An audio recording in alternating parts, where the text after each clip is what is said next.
ഒരു വാർത്ത കൊടുക്കുന്നതിന് മുൻപ്, അത് ഷെയർ ചെയ്യുന്നതിന് മുൻപ് ഒന്നല്ല, ഒരു 100 വട്ടം ചിന്തിക്കണം. കാരണം ആ വാർത്തയുടെ അങ്ങേ തലയ്ക്കൽ മറ്റൊരാളുടെ ജീവിതമുണ്ട്. അത് മറക്കരുത്. എല്ലാവർക്കും ആദ്യം കേൾക്കുന്ന വിശ്വസിക്കാനും അതിന്റെ പുറകെ പോകാനും ഇഷ്ടം. സത്യം എന്താണെന്ന് ആർക്കും അറിയണ്ട. പക്ഷേ കർത്താവിന് പോളാക്കരുത് കേട്ടോ. അങ്ങനെ പൊറുക്കുകയല്ല. നിങ്ങളുടെ അഭിപ്രായങ്ങൾ എന്തു ആവാം, പക്ഷേ അത് നിങ്ങളുടേത് മാത്രമായിരിക്കണം. നിങ്ങളുടേത് മാത്രം. കുറച്ച് വ്യൂസിനും ലൈക്സിനും വേണ്ടി നിങ്ങൾ ഈ കാണിക്കുന്ന ക്രൂരതയുടെ ഉത്തരവാ ഇപ്പൊ ഈ ICU കിടക്കുന്ന സഫ്യ. ഇത്തരം ഫേക്ക് ന്യൂസുകളിൽപ്പെട്ട് ജീവിതം നഷ്ടപ്പെട്ട ആയിരക്കണക്കിന് കേസുകളാണ് നമുക്ക് ചുറ്റിനുള്ളത്. നമ്മളുടെ തിരുവനന്തപുരം മുതൽ കാസർഗോഡ് വരെയുള്ള ഡീലസ് വിളിക്കുമ്പോൾ എൻ്റെ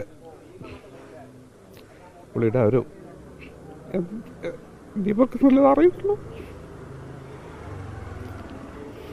കോഴിക്കോട് ഇന്നലെ ആത്മഹത്യ ചെയ്ത ദീപകിന്റെ വീട്ടിലാണ് നമ്മളുള്ളത്. ദീപക് ജോലി ചെയ്യുന്ന സ്ഥാപനത്തിന്റെ ഉടമ പ്രസാദാണ് നമ്മളോടൊപ്പം ഉള്ളത്. ആ കമൻസ് നോക്കിയ സമയത്ത് ഒത്തിരി പേര് ദീപകിന്റെ ഭാഗത്തൊരു കുറ്റം പറയുന്നില്ല. എല്ലാവരും ആ ഒരു പെൺകുട്ടീനെ പറ്റിയിട്ടേ പറയുന്നുള്ളൂ. അപ്പോൾ സ്വന്തം സ്ഥാപനത്തിന്റെ ഉടമയാണ് സംസാരിച്ചത്. അദ്ദേഹം എത്ര വൈകാരികമായിട്ടാണ് ദീപകിനെ കുറിച്ച് പറയുന്നത് എന്ന് നമ്മൾ കേട്ടു.